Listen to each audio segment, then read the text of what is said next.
Okay, so for the last few weeks, we've been looking at how we're coming into 2014. We're starting a new year, and again, like every new year, it's a really good time to start new practices, new ways of life, New Year's resolutions, as it were. So we've looked at a few things that we can add to our lives, things that are core to the Christian life, living out Christianity, that we can add to our lives in 2014 as resolutions. We talked about managing our thought life. We talked about dealing with temptation. In the last couple of weeks, we looked at seeking out fellowship with other Christians during the week. We looked at having times of solitude, spending time alone, processing, spending time with God. And so we're going to do one more to finish up our New Year's resolution series. One more thing that is absolutely, it's central to living out Christianity. It's a big one. It's right up there with everything else we've talked about. And that's this. We have to begin taking in information that builds us up. We have to begin taking in information that builds us up. We have to begin feeding ourselves. And so I'm going to explain what I mean by that in just a moment. But before I do, I want to take a step back here. How many of us know that we take in an incredible amount of worthless information every day? I mean, this is America, land of worthless information. We take in so much. It's kind of like a bombardment, like we're in a fort and we're getting pelted by bombs. Constantly, we're hit by all of this garbage, stuff that pulls us this way and that way, that affects our emotions, stuff that outright lies to us, stuff that convinces us of things that just aren't true, stuff that twists our standards and our morals. It's very much like a current, a very strong current, and if we don't catch ourselves, we're just going to get pulled right along by it. And I think even at a very deep level, without us even knowing, we get pulled along by this current. I'm talking about TV shows, movies, music, just in general, the media, advertisements. That's the biggest one, right? This stuff tells you, this is what's good. This is what's true. This is what's valuable. You want worth as a human being? This is what it is. Maybe she's born with it. Or maybe it's Maybelline. Right? I mean, this is the stuff that tells you, okay, you know what? You want value, you better be accepted by the opposite sex. Then you're nothing. Or it's all about the green. You got to get the money. It tells us all this stuff. And really, I tell you, it's so subconscious how it affects us, but we get swept along by the current without even knowing it. And I know maybe there's some of us that would think, I haven't really noticed being affected by that. I don't think it really affects me that much. But the way it works, it doesn't work in like you wake up one day and go, wow, my standards really changed from yesterday. Darn the media. We're talking years. It's like water passing over a rock. Slow erosion. And slowly these things that would have bothered you 5 years ago don't bother you so much anymore. Think, how many of you know that what's totally okay to put on TV now, a lot of what's totally okay for TV now, 10 years ago would have been an outrage, right? It's crazy. You look back and go, wow, completely different in just 10 little years. It very much is a slow fade, but it is a fade.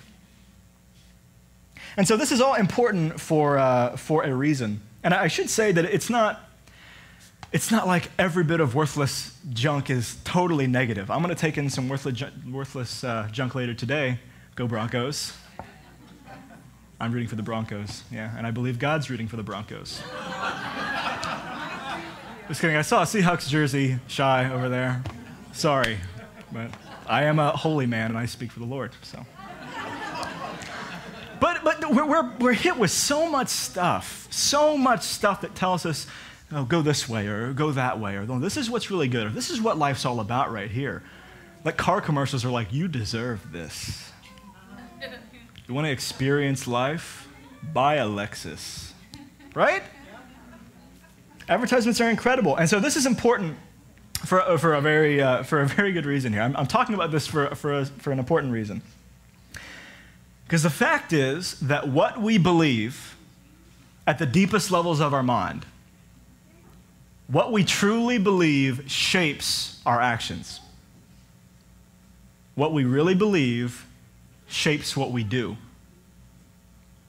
And I'll illustrate this. We're sitting here on the beach. There's water outside. If you haven't noticed it, you should look. It's very beautiful. What if you believed that a tidal wave, a massive tidal wave, was going to come from right over there in about an hour? What would you do? I mean, okay, assuming you value your life, and assuming you know enough about tidal waves to know that it will take your life, you're going to get the heck out of Dodge, right? Right? Like, run. Let's get out of here. There's a tidal wave coming. Because your belief shapes your actions. Oh, I don't want to die. There's a tidal wave coming. I believe it, so I'm going to get out of here.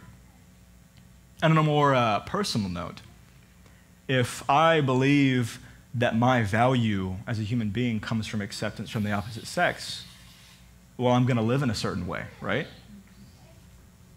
My actions are very strongly going to be shaped by that belief.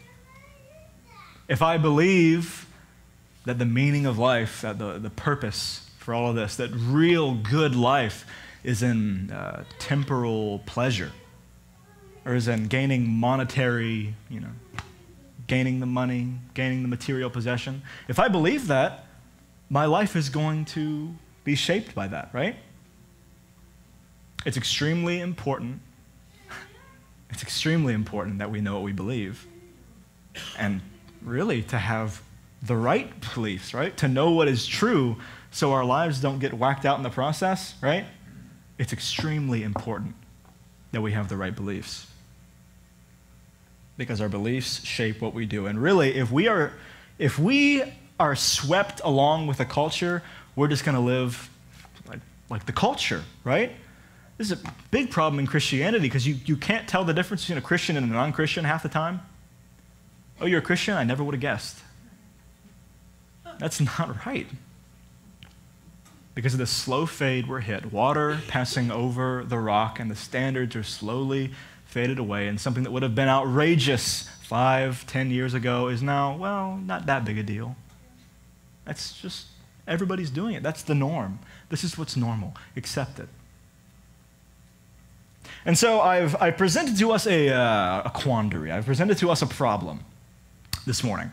The problem is we're bombarded every day by all kinds of things that are leading us in all kinds of directions. And those things shape our beliefs, and our beliefs shape our actions, and that's a problem. So what's the solution? I'm going to hop over to the letter to the Romans in the Bible. It was written by this guy named the Apostle Paul, who wrote most of the New Testament, and he wrote this letter to the church in Rome. And so we're in the 12th chapter, and he says this. He says, "Do not be conformed to this world." Do not allow yourself to be conformed by that current, by that bombardment, but be transformed by the renewal of your mind. Be transformed by what? Renewal of your mind. Well, what does that mean? Well, let's think about it this way. What is the opposite of the renewal of your mind? Like the breakdown, right? The destruction, the erosion. Just like we've sat in the flow of culture for so long, slowly getting messed up, having the standards slowly fade away, having our beliefs about what's really true start to slip. Paul says, you want to be transformed? Start building your mind back up. Start renewing your mind. And what is transformation? Christianity, that's like one of the key words, transformation. Be transformed. That's the life change part, right? That's the part where you actually see it lived out. And here Paul is saying that the transformation that Christianity is so concerned with comes from what? Comes from renewal of the mind. In other words, he knows that if we can learn what is true, we can live out what is true. Jesus makes the same point in John chapter 8. He says, "You will know the truth, and the truth will set you free." Isn't it powerful? You will know that. So, well, what is it that sets us free? The truth. But not quite. It's not just the truth that sets us free, it's knowledge of the truth that sets us free. And knowledge pertains to the mind. We're talking about renewal of the mind. Jesus and Paul are making the exact same point here. You want freedom from all this junk you've been stuck under for your whole life? Start renewing your mind. And so what does that look like? There's an author who I really respect, and he comments on this passage here. He says, many Christians remain in bondage to fears and anxieties simply because they do not attempt the discipline of study. They do not attempt to take in information that will build them up. Jesus made it unmistakably clear that the knowledge of the truth will set us free. Good feelings will not set us free. Ecstatic experiences will not free us. Getting high on Jesus will not free us. Without a knowledge of the truth, we will not be free. That's Richard Foster. And so again, what does that look like? And I love that Paul always poses the question, and then you can always find the answer somewhere else in Scripture. But in the letter to the Philippians, chapter 4, Paul wrote a letter to a church that he cared very much about. And again, in the 4th chapter, he says, whatever is good, whatever is true, whatever is honorable, whatever is worthy of praise, whatever is excellent, whatever is just, he said, let your mind dwell on those things. Why? Because our mind is exposed to all this other worthless junk day in and day out, and we have to start putting this other stuff in there to start building it back up, to start that whole renewal of the mind process, to get that whole transformation thing to happen, exposing ourselves intentionally to what is true and good and worthwhile. And as we expose ourselves to it, it starts to take root in our minds. And as we begin to truly believe it, it shapes our actions. This is a simple formula that Scripture gives us. In Psalms 119, the author says this, and I love this. He says, I have stored up your word in my heart that I might not sin against you. You is God. In other words, he doesn't want to continue sinning. And so what is his solution? Expose himself to so much of what is true and what is good and what is worthy and what is right that he doesn't sin against God. A couple verses before that, he actually gives us the formula for young men to keep their lives pure. He says in verse 9, how can a young man keep his way pure? By guarding it according to your word. This is a theme within Scripture over and over and over again. Start building your mind back up. Start taking in these things that are going to renew your mind. And again, renewal of the mind results in change of belief, and change of belief results in change of action, and that's the transformation we're talking about. You guys seeing the pattern here? And so there's this really big problem, unfortunately, that has kept, I think, a lot of Christianity today from being anywhere close to effective or from experiencing anything like the transformation that Jesus talks about. Tell me if you know what I mean by this. Consumerism Christianity. Maybe have a vague idea? Here's how this works. Consumerism Christianity has Christianity in a little box over here. Like, here's my life, and here's my Christian box. And this Sunday service is where that Christian box exists. We have this 2-hour period on Sunday mornings, and I go to my Christian box. And I sit, and I get my Christian fix, as it were. I get my Christian fix on Sunday morning so I can go live the rest of my real life in the real world. That's really how it works. It's this whole, I'm gonna come get my fix on Sunday morning. I'm gonna come get my fuel up, get that good feeling I get when I go to church on Sunday morning. I'm gonna get fed, and then I'm gonna go live my real life. It's feed me, feed me. It's the anthem of consumerism Christianity. 1,000 voices screaming, feed me. And so for the consumerist Christian, the only real Christian experience happens in that little box on Sunday morning. The only real truth they are exposed to happens in that little box on Sunday morning. The only real fellowship they get with other Christians happens in that little box. The only real experience in worship or relation to God happens in that little box. You get the picture. And this is obviously a huge problem because when you go back out into the real world, in the real life, what are you getting exposed to constantly? Well, the worthless junk, right? Constantly. And so tell me what's unrealistic about this. You spend 6 days a week out here getting bombarded by all this stuff, and you come on Sunday morning and you sit and listen to 30 minutes of good stuff. Is there an imbalance there? A pretty sharp imbalance? It is totally unrealistic to think that anything other than being swept along by the current of culture is going to happen if we just come and sit 30 minutes on a Sunday morning and hear some good stuff, get our fix. It's insane. And this is why much of Christianity today doesn't look any different than everything else. You're really a Christian? Never would have guessed. And so this is a problem. So the title of this message is Feed Yourself. Now that we're most of the way through the message, I can give you the title. That's how it works.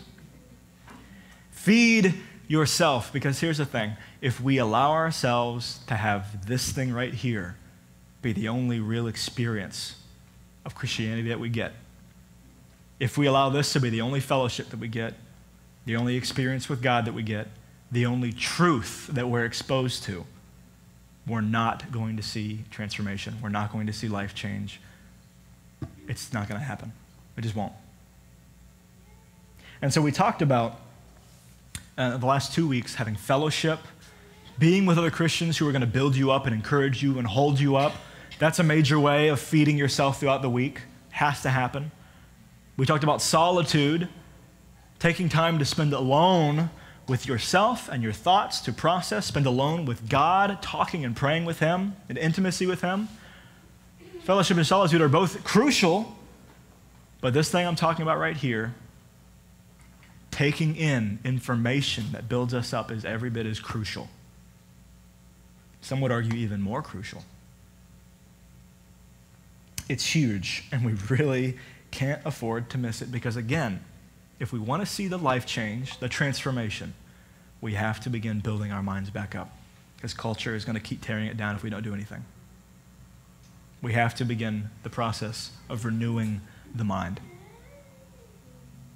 So, hopefully, by this point, I've convinced at least some of you of the importance of starting to do this, of starting to take in this stuff, because it really is so important. And I feel like LeVar Burton up here, but don't take my word for it. Go pick up a book. So for those of you who want a starting point, I'm gonna give a brief discussion of what that could look like, for you, because some of you might be sitting there going, great, now what in the world do I do? How do I start? So really, I mean, there's a variety of ways this looks, and some people might tell you, well, it has to be this or it has to be this. But I've really found that there are all kinds of ways to take in information that is really going to build you up. I think reading the Bible is just huge. I think that's the most common way you'll see it, but just taking in the Scripture, because it's all so good. My favorite way to do it recently is to have other books of people interpreting different things or explaining different things from Scripture and take in stuff that way. Studying something together with another group of Christians in a small group or whatever. An audio book. Whatever it looks like. It's simply a matter of exposing yourself to whatever is true, whatever is good, whatever is honorable, whatever is just, whatever is worthy of praise. Let your mind dwell on those things, and that's what's being talked about here. So again, I mean, whatever it looks like, you got to find something that works for you, but it's got to happen. And in terms of being really practical here, I'm just talking about sitting down, starting today. And this is a New Year's resolution kind of thing. So say, I'm going to do this in 2014. I'm going to give it at least a month or a couple months or a year, however long. Give it a chance. Say, I'm going to take 15 minutes a day, just 15 minutes. And I'm going to sit down and I'm going to start taking this stuff in. And maybe over time you're going to want more time than that. But at least start there. Starting point. I'm going to sit down and I'm going to start taking this stuff in. And really, I promise, and I can't give you a money-back guarantee because I don't have a lot of money, but you will start seeing your mood and your focus, your actions, your life in general, they're going to see the effects of this. They just will. And I should clarify here, I'm not just talking about saying, okay, 15 minutes starts, beep, now sit down, read one chapter of something and go, okay, I took in some good stuff, I'm going back out there. Because again, we've got the same problem of I'm going to go sit and listen to 30 minutes of good stuff and go back out into the world where the bombardment is happening. I'm talking about sitting down and taking it in to the point that it becomes real, to the point that you get it, like really get it. I once read that it takes reading something 3 times before the brain really takes ownership of it, if that makes sense. Really takes it in. And so as far as Scripture goes, you've got to give yourself enough time, Scripture or a book or whatever it is, give yourself enough time to process and to think and to take ownership of the thing, whatever that looks like. As far as reading from the Bible, I always recommend that you take a chapter or a passage or whatever, read it through once, read it through again, slower, read it through again, and things are going to start popping out and going, wow. That's really powerful. And always give yourself enough time in this thing to be able to respond to God with what you've just learned. Respond to God in worship, because worship is the completion of taking in good information. Responding in worship to the God who you're learning about or who's over all these things that you're learning about. It's extremely important, because what you can also see in Christianity is a lot of book knowledge and no experiential realness.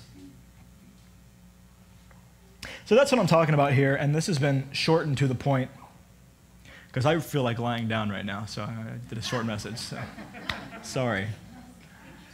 But what I'm going to do, for those of you who are on Facebook, we have a Facebook page at Life Church Jensen Beach, and what I did in December, and I think some people used it, but I put together a list of a passage to read every single day, a passage that was just core and very effective for speaking to the Christian experience. And I just gave a list for people who wanted a place to start, wanted something to start taking in every day, like a passage or a chapter or whatever it looked like. And I'm going to do that again for this month of February. I'm just going to it's going to be on a PDF document of a passage a day to read for those of you who want it. But for those of you who already have a really good idea of how to do this and have just been not making time for it, well, good. Make time for it now. For those of you who have no idea where to start, I'm going to have this thing. For those of you who aren't computer savvy, just pick up the Gospel of John and start there. Just start reading through it. Really, just pretty much anything in the New Testament is going to be really beneficial. So that's all. And I really hope that I've convinced at least some of you of the importance of this thing, because it is so important. It really is so important, and God's not going to zap your mind and make it happen. This is something that you have to do. Renewal of the mind is something that we have to start working towards, because we've been the ones sitting aside while it's been eroded. So I'm going to go ahead and pray to close this out. But Father, I pray that you'd really convince every single one of us of the importance of this thing, the importance of knowing what is true and seeking out what is true and taking in information that is going to build us up. I pray that you'd help us as we go home not to forget this, but to really start doing this, God, so we can see the effects in our life and the effects in our relationship with you. You're such a good God, and you're so worth knowing more about, and it's such a pleasure to learn more about you, because you're so wonderful. So please help us to do this. Amen.